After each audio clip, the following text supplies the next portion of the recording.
A young girl and her mother went alone on a fishing trip and never returned. A sudden violent sea storm hit just after they set out, and everyone believed they were lost with no chance of survival. But 8 months later, a fisherman spots something strange out at sea, a shocking discovery that changes everything. The small maritime town of Grayshore had always been defined by its relationship with the sea. The rhythmic crash of waves against the rocky shore and the distant call of seagulls formed the backdrop to life there, constant, reliable, unchanging. But for Eli Wells, those sounds had transformed into painful reminders of what the ocean had taken from him. 8 months. That's how long it had been since he'd last seen his wife Hannah and their daughter Sophie. 8 months since their smiling faces had disappeared into the horizon, taken by the sea that had always been their shared passion. Eli stood at the edge of the small marina, the very spot where he'd hugged them goodbye that fateful morning. The weathered wooden dock creaked beneath his boots as the breeze carried the scent of salt and fish. He closed his eyes, remembering Hannah's bright laugh as she loaded their gear onto the boat. Sophie, all of 9 years old, had been bouncing with excitement, her blonde braids swinging as she showed off her child-sized fishing rod, the one Eli had given her for her birthday just weeks earlier. "You sure you can't come, Daddy?" Sophie had asked, her blue eyes wide with disappointment. "I promised Mr. Carson I'd help fix his boat today, sweetheart," he'd explained, ruffling her hair. "But you'll have fun with Mom. She'll show you that spot where she caught that monster bass last summer." Hannah had smiled at him, her experienced hands checking their supplies one last time. "Don't worry, we'll bring back dinner." "Be back before the storm hits," he'd called as their boat pulled away. The weather report had mentioned possible afternoon showers, nothing serious. How quickly that had changed. Now Eli pulled his jacket tighter as a gust of wind cut through him. He came here often, to this exact spot, as if standing here might somehow bring them back to him. The search had been exhaustive. The Coast Guard, local fishermen, volunteer divers. They'd all spent days, then weeks, combing the waters. The storm that day had been unprecedented, forming quickly and hitting with a violence that had shocked even the most seasoned sailors in Grayshore. 3 days after their disappearance, pieces of their fishing boat had washed ashore along with some of their belongings. Hannah's waterproof backpack, Sophie's favorite fishing hat, with the cartoon fish stitched onto the front, a plastic water bottle with Sophie's name written in permanent marker. The authorities had concluded what seemed obvious. The boat had capsized in the storm, and Hannah and Sophie had been lost to the sea. But Eli had refused to accept it. He'd organized additional searches, focusing on Sealbone Island, the closest wooded, uninhabited island about 15 miles offshore. Teenagers from Grayshore sometimes ventured there for bonfires and dares, but it was largely untouched.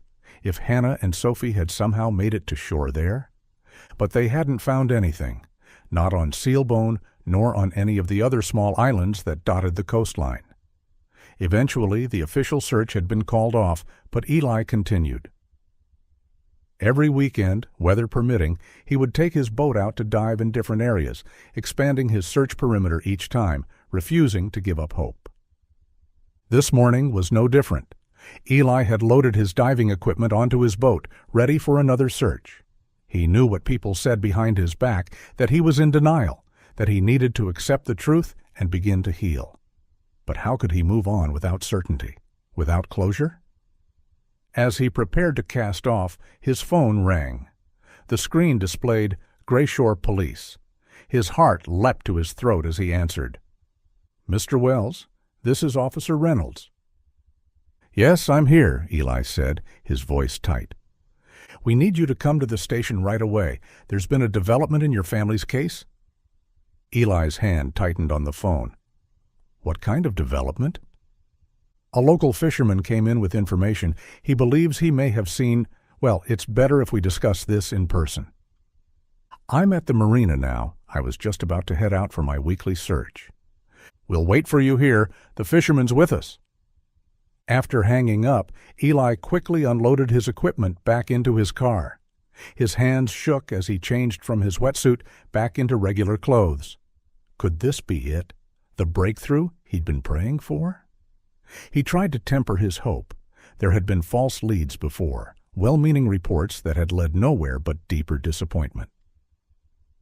The drive to the Coastal State Police outpost took less than 10 minutes. The small building, staffed by no more than 5 officers who handled everything from minor disputes to the occasional drunk boater, was the heart of law enforcement in Grayshore. Officer Reynolds met him at the entrance. "Thank you for coming so quickly, Mr. Wells." "What's happening?" Eli asked, unable to wait any longer. "Come this way." Reynolds led him to a small meeting room where another officer sat with a man Eli recognized as a local fisherman. He'd seen him around the harbor but didn't know him personally. "Mr. Wells, this is Tomas Herrera," Officer Reynolds said. "He came in this morning with information that might be relevant to your family's case." The fisherman stood and extended a weathered hand. "I wish we were meeting under better circumstances, Mr. Wells." Eli shook his hand, studying the man's face. "What did you see?" Tomas shifted uncomfortably in his seat as they all sat down. "I was out early this morning, crossing over to Wolf Island. I ferry preserved seafood and mechanical parts to the Marine Research Station there every few days." Eli nodded, familiar with the isolated station on one of the larger islands in the chain. "On my return route, I cut across the old shipping lane near the decommissioned Wolf Rock Lighthouse. Saves about 40 minutes. Tomas paused, seeming to choose his words carefully. "It was foggy this morning. Visibility was poor, but as I passed the lighthouse, I thought I saw a young girl standing on the dock outside the lighthouse. She was waving at me." Eli's heart pounded in his chest. "A girl? How old?" "Young, maybe 8 or 9. It was hard to tell in the fog, but something about her seemed familiar." Tomas leaned forward. "It wasn't until I got back to the harbor and saw one of the missing person flyers, the ones with your daughter's picture, that it clicked. The girl I saw looked very similar to your daughter," Officer Reynolds interjected. "Mr. Herrera wasn't completely certain, which is why he came to us rather than contacting you directly. The lighthouse is about 10 miles offshore of Wolf Island, and there are stories about it." "Stories?" Eli asked. "Just local superstition," Tomas said quickly. "Some say it's haunted. That's partly why I didn't stop to investigate. That, and the fog was thick. I figured if there really was a child there, there must be an adult as well. Might be the lighthouse keeper's daughter. But when I saw the flyer again, I thought it was my duty to report what I saw." Eli turned to Officer Reynolds. "The lighthouse is still operational?"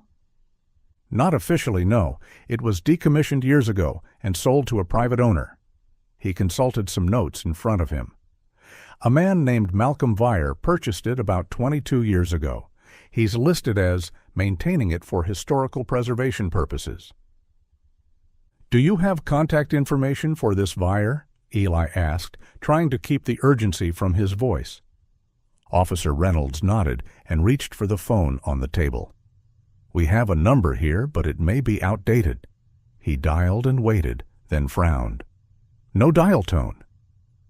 "The number appears to be disconnected." Eli stood up. "We need to check the lighthouse, if there's any chance at all." "Now, Mr. Wells," Officer Reynolds began, but Tomas interrupted. "The weather's clear today. I could lead a boat out there." Officer Reynolds looked between the two men, then sighed. "I'll get authorization for a patrol boat. If there's really a child there, we need to check it out. Ghosts or no ghosts." As the officer stepped out to make arrangements, Eli turned to Tomas. "Thank you for coming forward." The fisherman nodded solemnly. "I hope it leads to something good for you, Mr. Wells. I truly do." Within the hour, Eli found himself on a patrol boat with Tomas and 2 officers heading toward the Wolf Rock Lighthouse. As they left the harbor, Eli couldn't help but stare at the horizon, where the silhouette of the lighthouse would later appear. After 8 months of searching, could the answer have been hiding in plain sight all along, in a supposedly abandoned lighthouse? He tried to temper his hope, but as the boat cut through the waves, Eli felt something he hadn't felt in a long time: the possibility that this nightmare might finally be ending. The patrol boat approached the Wolf Rock Lighthouse just after noon. The structure rose dramatically from a rocky outcropping in the ocean, a stark gray column against the blue sky. Built in 1911, it had weathered countless storms, standing as a sentinel for mariners for over a century before being decommissioned. As they drew closer, Eli's eyes were immediately drawn to a small, destroyed wooden boat pulled up on the rocks near the lighthouse dock. The hull was badly damaged, making it clearly unusable, but its presence was undeniable evidence that someone had been here. "That wasn't there last time I passed by," Tomasz murmured, pointing at the boat. Officer Carter, the more senior of the two police officers, steered their boat alongside the small concrete dock and secured it. "Everyone stay alert. We don't know what we're walking into here." The 4 men disembarked, the concrete dock solid but weathered beneath their feet. Eli found himself holding his breath as they approached the lighthouse door. Officer Carter knocked firmly on the metal door, the sound echoing across the water. "Police, is anyone inside?" he called out. Silence answered them. After several more attempts with no response, Carter tried the door handle, but it was locked. "The girl I saw was outside, on this dock," Tomasz said, pointing to where they stood. "She was right about here, waving." Officer Carter looked skeptical. "And you're sure it wasn't just a trick of the light or the fog?" Tomasz shook his head firmly. "I saw someone." Eli walked to the edge of the dock, looking down at the destroyed boat. It was small, perhaps 14 feet long, the kind used for day trips rather than serious offshore fishing. The damage to the hull looked extensive. It had clearly been battered by rocks or a violent storm. "This boat," Eli said quietly. "It could have been drifting for months before washing up here." As they stood contemplating their next move, a distant sound caught their attention. A boat engine, growing louder by the second. They turned to see a modern motorboat approaching from the direction of the mainland. "Someone's coming," Officer Reynolds said, hand moving instinctively to his sidearm. The approaching boat slowed as it neared the lighthouse, the man at the helm studying them with obvious surprise. He was older, perhaps in his late 60s, with weathered skin and a shock of white hair.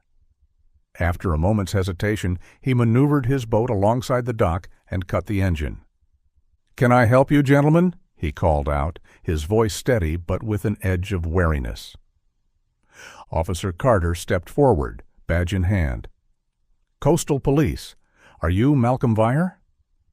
The man's eyebrows rose slightly as he stepped from his boat onto the dock. "I am. This is my property. What brings police all the way out here?"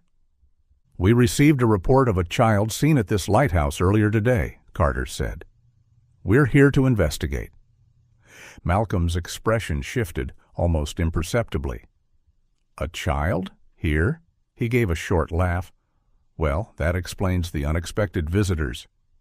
"Do you know anything about this report, Mr. Vire?" Reynolds asked. Malcolm seemed to consider the question carefully. "I was here this morning with my niece. We were collecting some of my old belongings I've stored in the lighthouse. That must be who your witness saw." Eli felt his hope begin to deflate, but something about Malcolm's demeanor kept him tense. "Your niece?" Officer Carter asked. "Would you mind showing us a photo of her?" Malcolm's posture stiffened. "What for?" "I don't appreciate the implication that I'm lying about my own family." "No implication intended," Carter said smoothly. "It's just procedure when investigating reports involving children." Malcolm pulled his phone from his pocket with noticeable reluctance. He swiped through it, then turned the screen toward them briefly, showing a young girl with short blonde hair before quickly tucking the phone away again. "Satisfied?" he asked coldly. Officer Carter turned to Tomasz. "Could this be the girl you saw this morning?" Tomas studied Malcolm, then nodded slowly. It could be. She looked similar enough. Like I said, it was foggy, and I was some distance away. Eli stepped forward, unable to contain himself any longer. Are you certain? You said at the station that she looked like my daughter from the flyer. I wasn't sure what I saw, Tomas said, looking uncomfortable. The girl in that photo does look similar to what I saw this morning, a little girl in a red jacket. In the fog, details were hard to make out. Eli felt the brief spark of hope dim further. Mr. Wells, Officer Carter said quietly, I understand your disappointment, but we need to be realistic. The odds of your daughter being here alone in this lighthouse after all this time. Eli nodded mechanically, trying to process the crushing weight of another dead end. Malcolm watched this exchange with a flat expression. Is this what this is about? You thought my niece was this man's missing daughter? His tone had a defensive edge. I'm sorry for your loss, sir, but you're not taking my niece from me. No one is trying to take anyone, Officer Reynolds assured him. We're just following up on a report. Malcolm relaxed slightly, but his eyes remained wary. Mr. Vire, Carter said, since we've come all this way, would you mind if we have a look inside the lighthouse? What for? Malcolm asked sharply, his hands beginning to tremble slightly. Just to be thorough. We're already here, after all. Malcolm looked like he wanted to refuse, but after a moment's consideration, he pulled a set of keys from his pocket. Fine, but mind you, it's dusty and not particularly pleasant inside. I only use it for storage these days. As Malcolm unlocked the door, Eli noticed the tremor in his hands had intensified.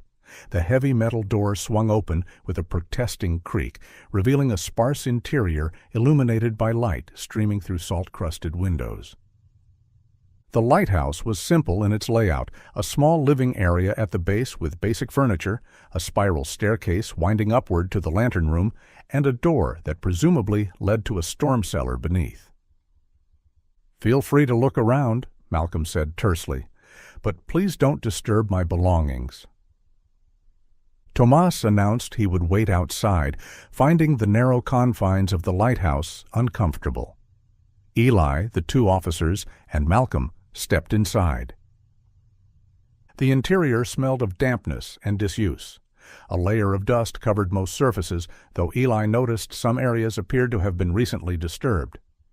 What's down there? Officer Carter asked, pointing to the storm cellar door. Storage, Malcolm replied. Old equipment, furniture, personal items I don't have room for elsewhere. Mind if we take a look? Malcolm's jaw tightened, but he moved to the door and unlocked it. If you insist. The storm cellar was dimly lit by a single bulb that Malcolm switched on as they descended the short staircase.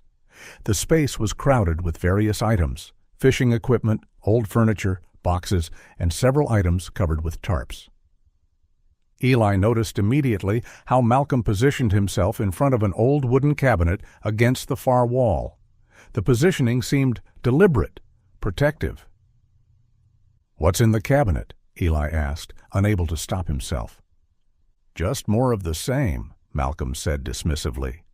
Personal belongings, remnants from my previous life, family mementos, nothing of interest to anyone but me. Officer Carter surveyed the room with a professional eye, but seemed to find nothing immediately suspicious. I think we've seen enough, Mr. Vire. Thank you for your cooperation.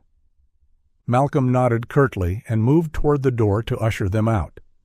As he stepped away from the cabinet, Eli's eye caught something through a gap in the broken cabinet door, a pale-colored hat that looked strikingly familiar. His gaze shifted to the corner of the room, partially covered by a tarp.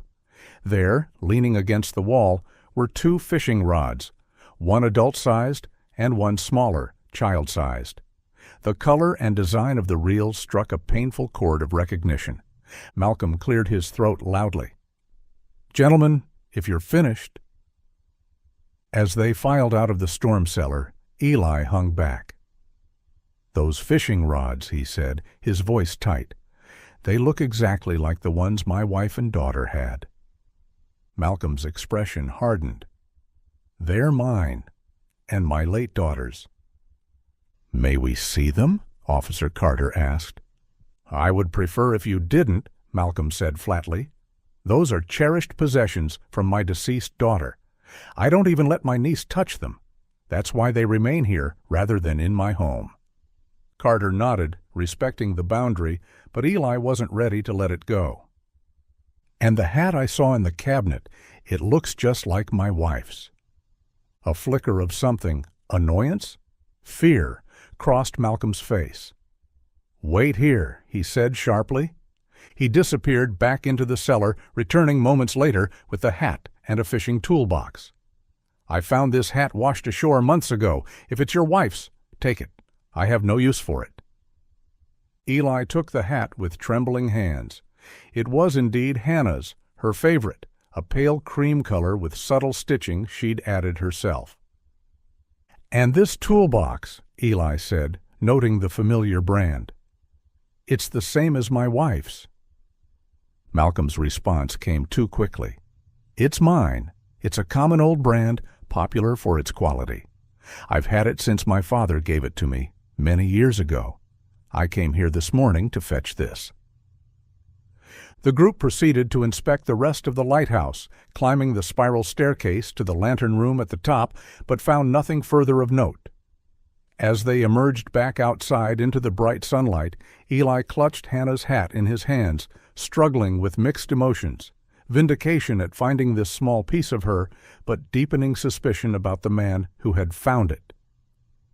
Malcolm locked the lighthouse door and turned to face them. "I trust that concludes your investigation?" "For now," Officer Carter said evenly. "Thank you for your cooperation, Mr. Vire." As they prepared to depart, Officer Carter asked one final question. "Mr. Vire, we'll need a reliable way to contact you. Is there a current phone number where you can be reached?" Malcolm's expression soured. "I don't have one anymore. I value my privacy." "Then a current address, please," Carter pressed. Malcolm pointed toward the distant silhouette of Wolf Island. "I live there, on the northern shore. Me and my niece, sometimes we get visitors, tourists who pay us for direction and help navigating the island." His tone was clipped, impatient. "I sail between Wolf Island, Sealbone, and Grayshore for food and supplies, but otherwise I keep to myself." "We may need to follow up with you," Officer Reynolds added. "Then come to Wolf Island," Malcolm replied curtly. "But I would appreciate it if my privacy isn't disturbed unnecessarily." With that, Malcolm boarded his boat and departed, his wake churning the water as he headed not toward Wolf Island, but in the direction of the mainland. Eli watched him go, a strange unease settling over him. "That man is hiding something," he said quietly. "Let's not jump to conclusions," Officer Carter cautioned as they boarded the patrol boat. "But I agree his behavior was peculiar." Tomas took the wheel, guiding them away from the lighthouse and back toward Grayshore. As the lighthouse receded in the distance, Eli clutched Hannah's hat, the tangible evidence of her presence at that lonely place. "The fishing rod's in that room," Eli said after they'd been traveling for several minutes. They were exact matches for Hannah's and Sophie's. Same brand, same colors, even the sizes were right. Hannah's was a Mariner Pro X6, gray trim with the special chrome reel. Not many people would pay for that model. I got it for her birthday 3 years ago. Officer Reynolds made a note. "Could be a coincidence, Mr. Wells. That brand is expensive, but not unheard of around here." "And the hat?" "That wasn't a coincidence." "No," Reynolds agreed. "That's definitely evidence your wife was there at some point.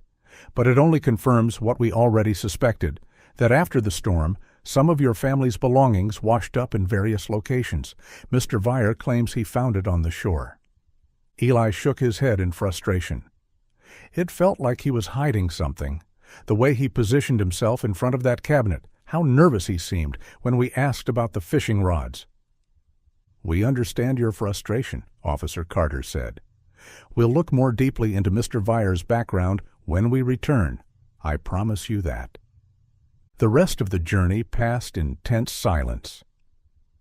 When they finally docked at Grayshore, the officers asked to take the hat as evidence, promising to return it to Eli after documenting it properly. Though reluctant to part with this piece of Hannah, Eli understood the necessity and handed it over.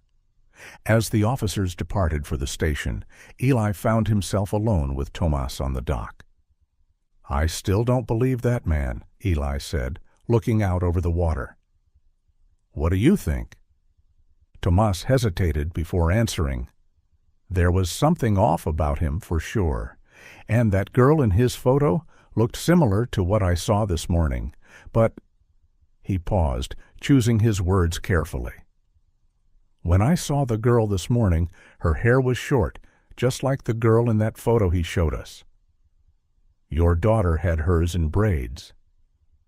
Eli's heart skipped a beat. Sophie always wore her hair in braids. Hannah would never let her cut it. "I apologize if I gave you false hope," Tomas said. "No, you're not. I should be thanking you, but you're still not sure it was the same girl?" "I don't know," Tomas admitted. "But what I do find strange is his claim that he lives on Wolf Island. I've been sailing between those islands for 15 years, delivering supplies to the research station twice a week. I've never seen him or a young girl on Wolf Island, and I've never heard any of the researchers mention a man and child living there." Eli felt a chill run through him. So he lied about where he lives. "Possibly," Tomas said. "Or maybe he keeps to himself so much that our paths have never crossed. It's not a small island." He paused thoughtfully. "I make my delivery run again tomorrow morning. I could keep an eye out. Maybe ask around at the research station if anyone knows this Vyer character." "Would you? I'd appreciate that." Eli pulled out his phone, and they exchanged contact information. "I should get going," Tomas said, glancing at the time. "My wife will be wondering where I am, but I'll call you tomorrow after my run, let you know if I learn anything." "Thank you for everything you've done," Eli said, extending his hand. "I can't tell you what it means to me." Tomas shook it firmly. "I hope we find the truth, whatever it is." After Tomas departed, Eli walked back to his car at the police station. He sat behind the wheel for several long minutes, replaying the visit to the lighthouse in his mind. The hat, the fishing rods, Malcolm's strange behavior. None of it made sense if Hannah and Sophie had simply drowned in the storm. And yet the alternative, that they had somehow survived the storm, reached the lighthouse, and then what? Been kept there by a strange man with unclear motives, seemed equally implausible. Eli started his car and began the drive home, his mind churning with possibilities both horrifying and hopeful. Eli had intended to drive straight home, but as the familiar streets of Grayshore passed by his window, he found his thoughts circling back to the fishing rods he'd glimpsed in the lighthouse. He couldn't shake the conviction that they belonged to Hannah and Sophie. On a sudden impulse, he changed course, steering toward the town's waterfront district. The Silver Anchor, Grayshore's oldest tavern, would be open by now, and Eli needed a place to think, and perhaps to learn. The fishing community in Grayshore was tight-knit. If anyone would know about Malcolm Vyer, it would be the regulars at the Silver Anchor. The tavern was housed in a weathered building that had withstood more than a century of coastal storms. Inside, the warm wood paneling and nautical decor created an atmosphere that had changed little in decades. At this hour, only a handful of patrons occupied the tables, most of them older men with the weathered complexions of lifetime fishermen. Eli took a seat at the bar and ordered a beer from the bartender, a middle-aged man named Doug, who had run the place for as long as Eli had lived in Grayshore. As he waited for his drink, Eli pulled out his phone and searched for information about the fishing rod and toolbox he'd seen at the lighthouse. The rod was a high-end model, part of a premium line from a respected manufacturer. It wasn't something a casual fisherman would typically invest in. When Doug returned with his beer, Eli asked, Have you ever heard of a man named Malcolm Vire? Doug's eyebrows rose slightly. Vire? Now that's a name I haven't heard in a while. He leaned against the bar. Odd fellow, kept to himself mostly. Why do you ask? I met him today out at the Wolf Rock Lighthouse. Doug nodded slowly. That tracks. He bought that place years ago. Some kind of engineer, I heard. Came into money and decided to play lighthouse keeper. He paused, lowering his voice. Though there's been talk.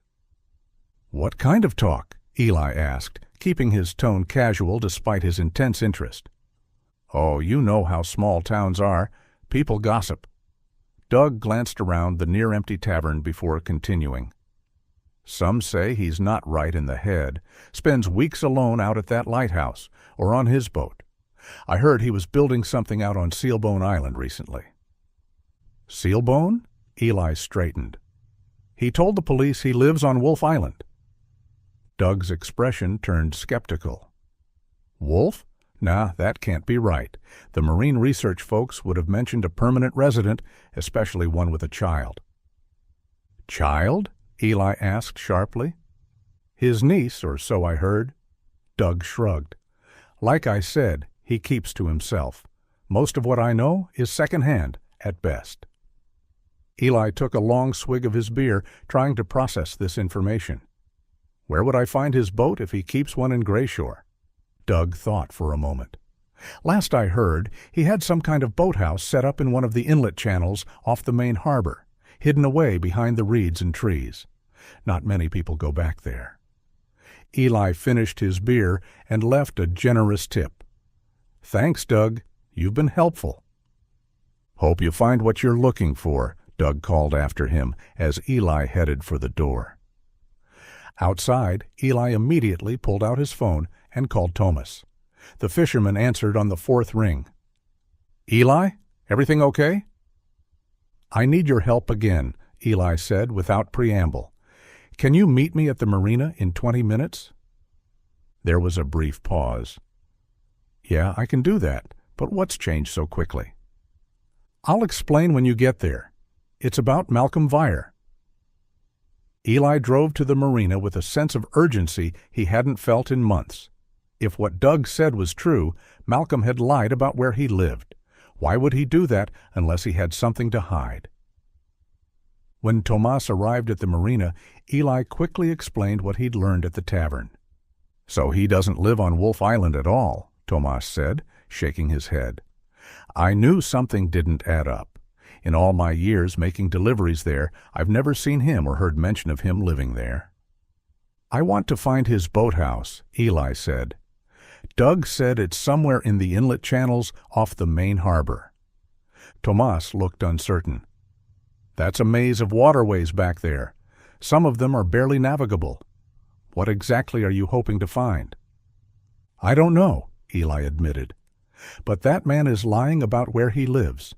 He had my wife's hat, and I'm almost certain those fishing rods belong to Hannah and Sophie. I need to know what else he's hiding. Shouldn't we tell the police about this?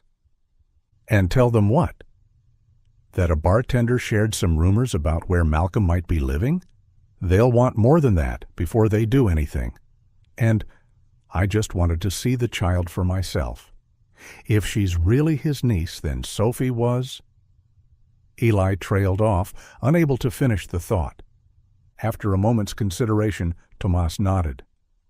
All right, my boat's more suitable for the shallow channels anyway. We'll take mine.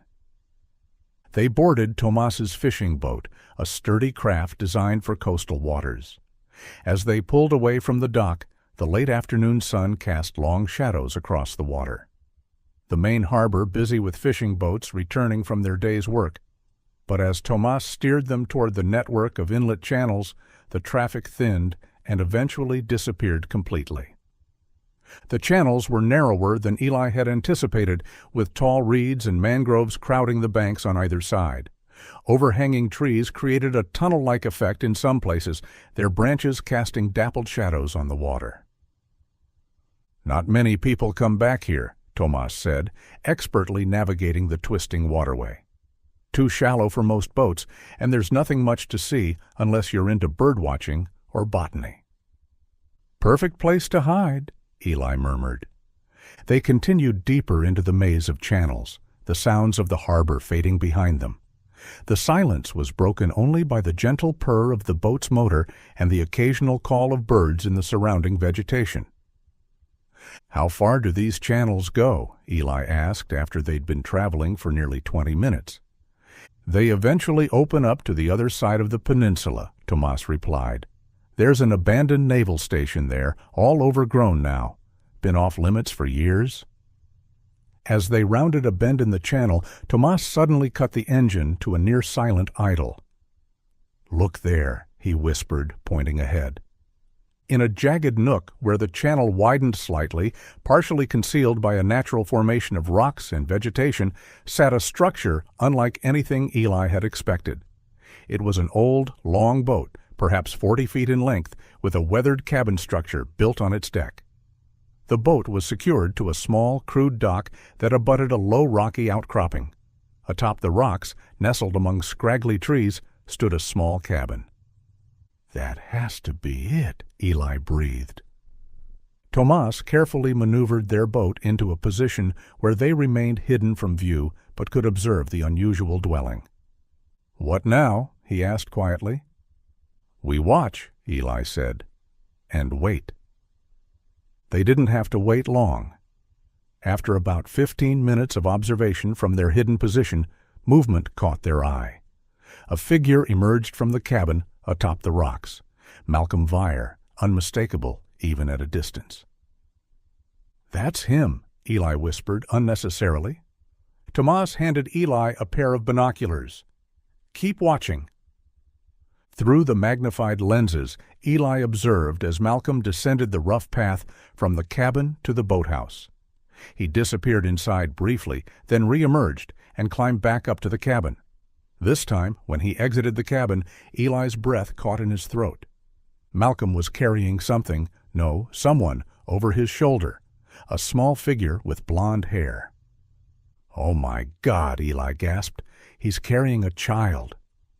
The figure appeared limp, unmoving.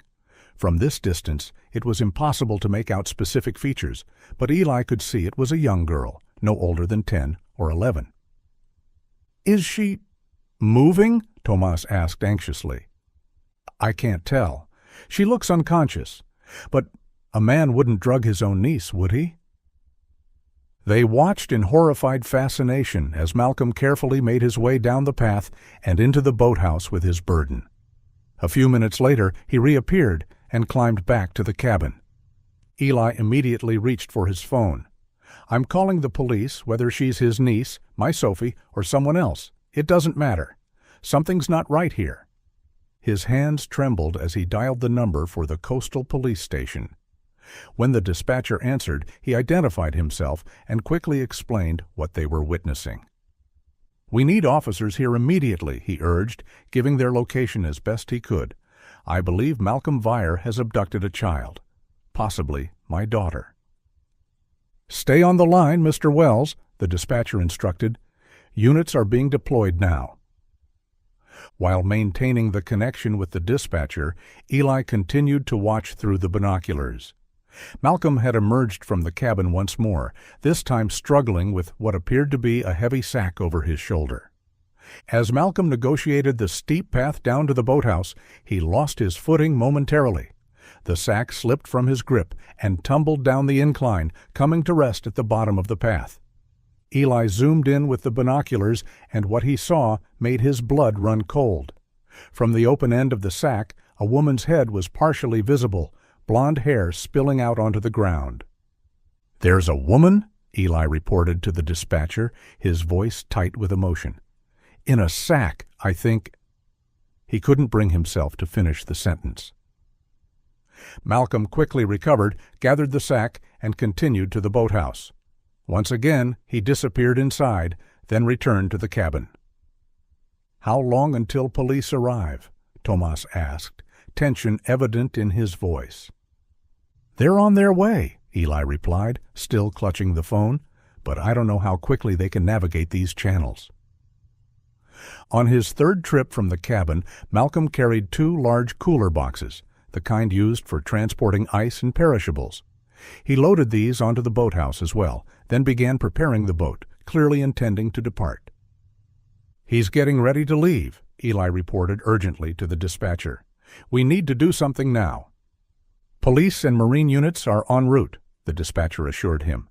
"Please do not approach the suspect. He may be armed and dangerous." Eli relayed this to Tomas, who nodded grimly. "We should back out of here, find a better position where we can still observe but not be spotted if he comes this way." As they carefully began to reposition their boat, a twig snapped under Tomas's foot, the sound unnaturally loud in the quiet channel. Malcolm's head snapped up, his attention immediately drawn to the source of the noise. He reached into his jacket and pulled out what appeared to be a handgun, peering intently in their direction. "He's armed," Eli whispered into the phone, "and I think he's spotted us." "Move back immediately," the dispatcher instructed. "Get to safety." Tomas had already shifted their boat deeper into the cover of the overhanging vegetation, but it was clear Malcolm had detected their presence. "I know you're there," Malcolm's voice carried across the water, unnaturally loud in the still air. "Show yourselves." Eli and Tomas remained frozen, barely daring to breathe. A shot rang out, the bullet striking the water several yards from their position. It was a warning shot, fired in their general direction rather than a targeted attempt to hit them. "Come out into the open," Malcolm shouted. "Now." "What do we do?" Tomas whispered frantically. "Stay hidden," Eli replied, his voice barely audible. "Help is coming." As if on cue, the distant sound of boat engines and a helicopter could be heard approaching. Malcolm's head turned toward the sound, his expression shifting from anger to calculation. "Should we try to block his escape?" Tomas asked, nodding toward the channel that led back to the harbor. "The dispatcher said not to engage," Eli reminded him, though every instinct in his body screamed at him to confront Malcolm, to demand answers, to find out if the child he'd seen was indeed Sophie. Their decision was made for them as multiple police boats appeared at the mouth of the channel, lights flashing. Above, a police helicopter moved into position, its spotlight illuminating the scene in harsh white light. "Malcolm, fire!" boomed an amplified voice from one of the police boats. "This is the Coastal Police. Drop your weapon and surrender immediately." For a moment, Malcolm stood frozen in the spotlight, gun still in hand, his features contorted with rage and panic. The helicopter hovered overhead, its rotors creating a deafening chop that echoed off the water and surrounding rocks. "Drop the weapon, Vire!" The command came again. "You are surrounded. There is nowhere to go." With deliberate slowness, Malcolm lowered the gun and then dropped it onto the dock. He raised his hands above his head, his face a mask of cold calculation rather than defeat. Eli watched as 2 police boats approached the dock, officers with weapons drawn, moving efficiently to secure Malcolm and place him in handcuffs. As they read him his rights, Malcolm's gaze swept the channel, somehow finding and locking with Eli's even through the distance and concealing vegetation. The look of pure hatred that crossed Malcolm's face made Eli shudder. Then, inexplicably, Malcolm began to laugh, a chilling sound that carried across the water despite the helicopter noise. As one police boat departed with Malcolm in custody, the second boat made its way to where Eli and Tomas remained hidden. "Mr. Wells, Mr. Herrera," an officer called out, "it's safe to come out now." They guided their boat into the open channel where the officers directed them to follow them back to the dock near Malcolm's boathouse. Several more police boats had arrived, along with what appeared to be emergency medical personnel. "Is it her? Is it Sophie?" Eli asked desperately as they tied up at the dock. "We're still assessing the situation, sir," an officer replied. "Please stay here for now."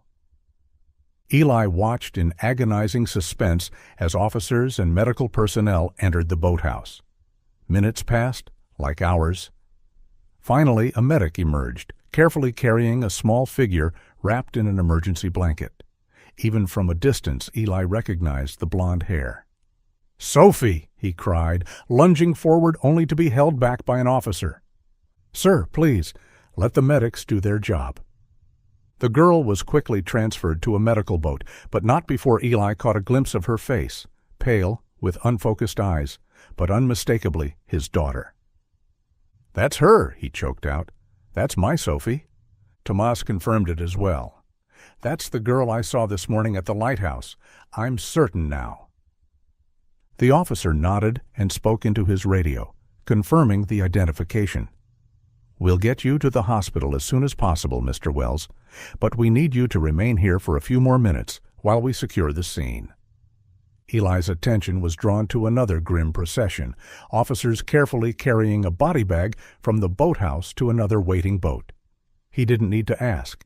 He knew with devastating certainty who was inside. "Hannah," he whispered, grief overwhelming him anew. Despite the months of searching, despite the official presumption of death, some part of him had continued to hope, against all logic, that she might somehow have survived. As the body bag was secured in the police boat, an officer approached Eli. "I'm sorry, sir. We'll need formal identification, but based on your description and the circumstances—" Eli nodded numbly. "I understand." "There's more," the officer said grimly. "You should prepare yourself. What we found in the body bag and inside the boathouse, regarding your wife, it's deeply disturbing." I don't think I get what you mean. My wife was—" he asked, his voice tight with dread. The officer opened the body bag just wide enough for Eli to catch a glimpse inside. He gasped, unable to suppress the terror rising in his chest at what he saw. He had expected to find his wife lying there, but the truth was far worse. Malcolm had torn her apart, her body unnervingly altered beyond recognition. Eli dropped to his knees and froze as tears escaped his eyes. Rage and anger filled him, boiling over in a way he couldn't control. His chest tightened with a suffocating pain, the kind that twisted his insides as he struggled to breathe. The image in front of him was unbearable, and yet his eyes couldn't look away. Every fiber of his being screamed in fury, his hands trembling as they clenched into fists, desperate to find some way to lash out, to make sense of the nightmare unfolding before him. Before Eli could process what he had just seen, shouts erupted from the boathouse. Officers emerged, carrying 2 large cooler boxes, the same ones Eli had watched Malcolm loading earlier. The sight sent a fresh wave of dread through him, his mind racing to comprehend what could be inside. "What's in those?" Tomas asked, his voice tight with apprehension. The officer's expression was grim. "Evidence. Highly disturbing evidence, sir, but that's all I can say for now." More officers emerged from the cabin on the hill, each carrying various items in evidence bags. One held what appeared to be a book or album, while others lugged smaller containers and the fishing toolbox Eli recognized from the lighthouse. His stomach churned at the sight of it, and his mind spiraled with a terrifying question. What could possibly be inside that toolbox? Could anything be worse than what he had already seen? "We know you are shocked, sir, but we need to get you both back to the station," the officer said. "A boat is ready to take you." "I don't think I can do this. I need to go to Sophie," Eli insisted. "She needs me?" "The medical team is taking her directly to Grayshore Memorial Hospital. They're equipped to handle her condition. I promise you'll be reunited with her as soon as possible, but right now she needs immediate medical attention. We also need your statement while the events are still fresh in your mind. I understand how much this has shaken you, so take your time at the station." Reluctantly, Eli agreed. As they were escorted to a waiting police boat, he looked back at the bizarre dwelling Malcolm had created, the boathouse tethered to shore, the hidden cabin on the rocks. What horrors had Hannah and Sophie endured in that place? The boat ride back to Grayshore passed in a blur of shock and grief for Eli. Though Sophie was alive, a miracle he had scarcely dared hope for, Hannah was gone in the most terrible way. And from the grim expressions of the officers who had searched Malcolm's dwelling, whatever had happened there was even worse than he had imagined. When they arrived at the police station, Eli and Tomas were separated to give their individual statements. Eli took some time to compose himself before he began recounting everything in excruciating detail, from Tomas's sighting that morning to their discovery of Malcolm's hidden boathouse. He described the fishing rods, the hat, and every interaction with Malcolm at the lighthouse, making sure to include even the smallest of details that might help piece together the terrifying puzzle. "What I don't understand," Eli said after completing his account, "is why. Why would he take them? Why keep Sophie alive, but—" He couldn't finish the sentence. The detective interviewing him, a woman named Rivera, closed her notebook and leaned forward, her expression grave. "Mr. Wells, we've been processing the evidence from the boathouse and cabin. I need to prepare you. What we found is deeply disturbing." Eli steeled himself.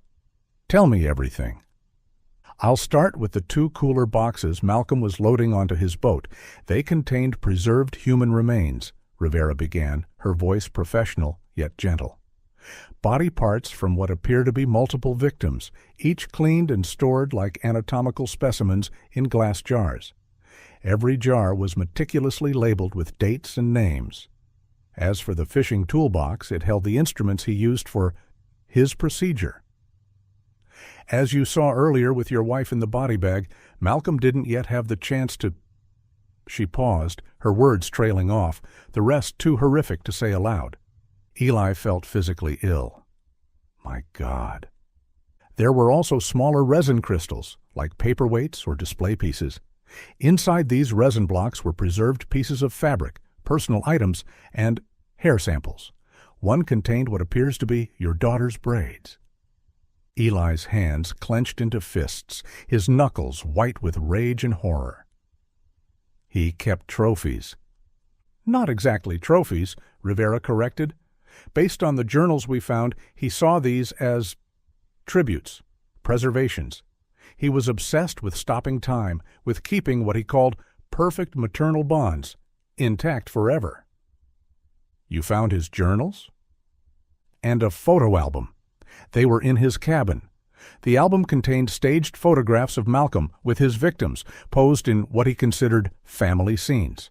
He would dress them, position them, and photograph them as if they were his own family. I'm not sure I follow. Why would he do that? Did he— Eli struggled to comprehend the level of madness required for such actions. The nature of his crimes wasn't sexual, Rivera said, understanding his unspoken fear.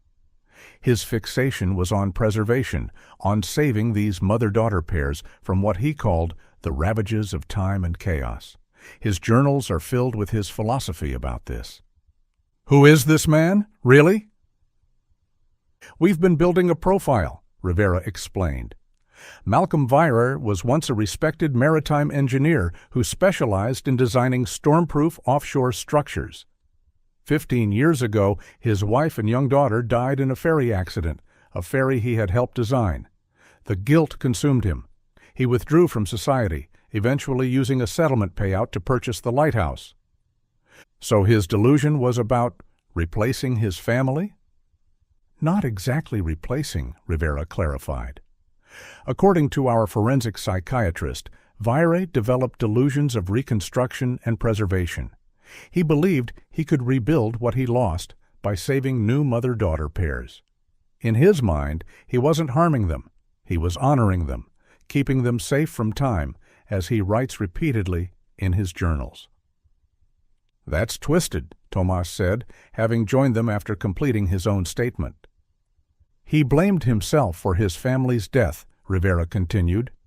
This appears to have been his disturbed way of making amends, by protecting other families from a similar fate. In his writings, he refers to women as symbols of care and chaos, blaming their supposed emotional fragility for the death of his own wife and daughter. And Hannah and Sophie? Eli asked, his voice barely audible. What happened to them? Rivera consulted her notes. "We found a detailed account in his journal. It appears Hannah and Sophie did indeed get caught in the storm 8 months ago. Their boat was sinking when they drifted near the lighthouse. Malcolm saw them and helped them dock. He offered shelter, promising to radio for help once the storm passed." "But he never did," Eli said, the scenario playing out with horrible clarity in his mind. "Number." According to his writings, Hannah quickly became suspicious when he failed to use the radio. When she confronted him, he became hostile and restrained them both in the lighthouse. He kept them chained there while he worked on completing his new cabin and boathouse on Sealbone Island. He was planning to move them, Eli realized. Yes, he wrote that Gray Shore had become too risky, too many eyes watching, too many whispers spreading. And the lighthouse? It was becoming too troublesome to keep going back and forth to feed the women. He was worried someone would notice him sooner or later. Which was the case when Mr. Herrera saw him this morning, she said, her voice tightening. He has been preparing to relocate his entire operation to a more isolated location for months. And this morning, when Tomas saw Sophie at the lighthouse? Malcolm had returned to collect some final items. It appears Sophie was still partially sedated, but conscious enough to make her way to the dock during a moment when Malcolm was distracted. That's when Mr. Herrera saw her. "If I had stopped," Tomas said, his voice thick with regret. "If I had realized—" "You couldn't have known," Rivera assured him. "What matters is that you reported what you saw, and that led us to her." "And Hannah?" Eli forced himself to ask. "When did he—" Rivera's expression was grim. "Based on the condition of her remains, our medical examiner believes she was killed today, possibly within hours of our arrival. Malcolm may have realized he couldn't transport her alive without risk after Sophie was spotted." Eli closed his eyes, devastated by the knowledge that Hannah had been alive all these months, enduring unimaginable conditions, only to be killed when rescue was so close. "How many others?" he asked after a moment. "We've identified remains from at least 3 other mother-daughter pairs who disappeared from coastal communities within a 100-mile radius over the past decade. We're in the process of notifying families. At least now they'll have answers, even if they're not the ones they hoped for." "What happens to him now?" Eli asked, his voice hardening. "Malcolm Vire will be charged with multiple counts of kidnapping, murder, and numerous other crimes. His attorney may attempt an insanity defense, but given the methodical nature of his crimes and the extensive planning involved, I don't believe such a defense would succeed. Either way, prison or secure psychiatric facility, he will never be free again." Eli nodded, finding small comfort in that certainty. "I need to see Sophie now. Can someone take me to the hospital?" "Of course," Rivera said. "An officer is waiting to drive you there immediately. We'll need to speak with you again later, but your daughter is the priority right now." As Eli rose to leave, he turned to Tomas. "Thank you for everything. If you hadn't seen her this morning—" "Go be with your daughter," Tomas said simply. "That's what matters now." The drive to Gray Shore Memorial Hospital passed in a blur. When they arrived, Eli was immediately directed to the emergency department, where Dr. Patel met him in a private consultation room. "Mr. Wells, I've been overseeing your daughter's initial care." "How is she?" Eli asked, his voice rough with emotion. "Physically, she's in remarkably stable condition, considering the circumstances," Dr. Patel began. "She was heavily sedated when she arrived, but those drugs are beginning to wear off. She's showing signs of malnutrition and has a mild respiratory infection, likely from extended exposure to damp, poorly ventilated conditions." "Will she recover fully?" "From a physical standpoint, yes. With proper nutrition and medical care, I expect her to make a complete recovery. She'll need to remain hospitalized for at least a few days while we treat her respiratory infection and address the malnutrition. After that, assuming there are no complications, she can continue her recovery at home." "And psychologically?" Eli asked, dreading the answer. "That will be a longer journey," Doctor, Patel acknowledged. We have a pediatric psychologist, Dr. Morgan, who will be consulting on Sophie's case. Children are remarkably resilient, Mr. Wells, but the trauma she's experienced will require specialized care and support. And my wife, Eli said quietly. Her remains. Dr. Patel's expression softened with compassion. The medical examiner is still conducting the autopsy. It's a necessary part of the investigation, but I assure you she's being treated with dignity and respect. Once the examination is complete, her remains will be released to you for burial arrangements. I just want her to find peace, Eli said, his voice breaking. After everything she endured, she deserves that much. When you're ready, our hospital chaplain or social worker can help you with those arrangements, Dr. Patel assured him. But for now, let's focus on Sophie. She'll be moved to a private room shortly, and you can stay with her as long as you wish. A nurse came to escort Eli to Sophie's room. As they walked, she explained that Sophie was still drifting in and out of consciousness, but her vital signs were strong. Outside the room, Eli paused, steeling himself for what he would find inside. Taking a deep breath, he pushed open the door. Sophie lay in a hospital bed that seemed too large for her small frame. An IV was attached to her arm, and monitoring equipment beeped quietly beside her. Her hair had been cut short, nothing like the long braids she had worn when he last saw her, and her face was paler and thinner than he remembered. But she was alive. His little girl was alive. Eli approached the bed quietly and took Sophie's hand in his. Her fingers were cold, but they curled instinctively around his, and his heart soared at this small response. "Sophie," he whispered, "Daddy's here. You're safe now." Her eyelids fluttered but didn't open. Eli pulled a chair close to the bed and sat, maintaining his gentle hold on her hand. He would wait as long as necessary for her to wake. Hours passed. Nurses came and went, checking Sophie's vital signs and adjusting her medications. Eli remained constant at her side, speaking to her softly, promising her safety and love. As twilight deepened outside the window, Sophie's eyelids fluttered again, and this time they opened. Her gaze was unfocused at first, confused, but then she turned her head slightly and saw him. "Daddy?" she whispered, her voice frail and uncertain, as if she feared he might be a dream. "Yes, sweetheart," Eli said, tears flowing freely down his face. "It's me. I'm here." Recognition dawned in her eyes, followed immediately by anguish. "Mommy," she said, her face crumpling. "The bad man took Mommy away." Eli gathered his daughter gently in his arms, mindful of the fourth. "I know, baby. I know." "She told me to be brave," Sophie whispered through her tears. "She said you would find us. And you did?" "I never stopped looking for you," Eli promised, his voice thick with emotion. "Not for one single day." Sophie clung to him, her small body shaking with sobs. "I want Mommy to come back." Eli held her tighter, his own grief threatening to overwhelm him.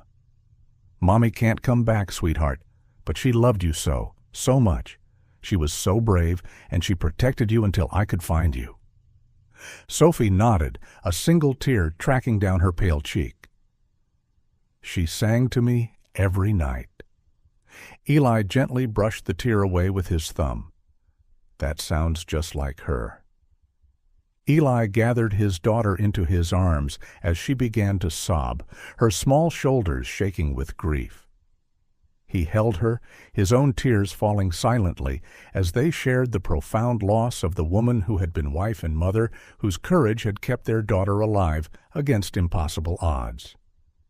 "I miss her so much," Sophie cried. "I miss her too, sweetheart," Eli said. "And it's okay to be sad. We're going to be sad for a while, but we have each other now, and we're going to take care of each other, just like Mommy would want." As Sophie's sobs gradually subsided, Eli continued to hold her, rocking gently. The road ahead would be difficult. There would be nightmares, therapy sessions, questions without easy answers, and legal battles. But Sophie was alive, a miracle that had seemed impossible just 24 hours ago. Through the hospital window, sunlight streamed in, warming them both. Outside, the sea stretched to the horizon, the same sea that had taken Hannah from them, but had also, through a series of unlikely events and one fisherman's careful observation, led to Sophie's rescue. They remained locked in their embrace, father and daughter reunited through unimaginable tragedy, their shared grief a testament to the wife and mother they had lost. In that moment, amid the sorrow and loss, a fragile hope took root, not for the life they had lost, which could never be recovered, but for the new one they would build together, honoring the memory of the woman whose love and courage had made it possible.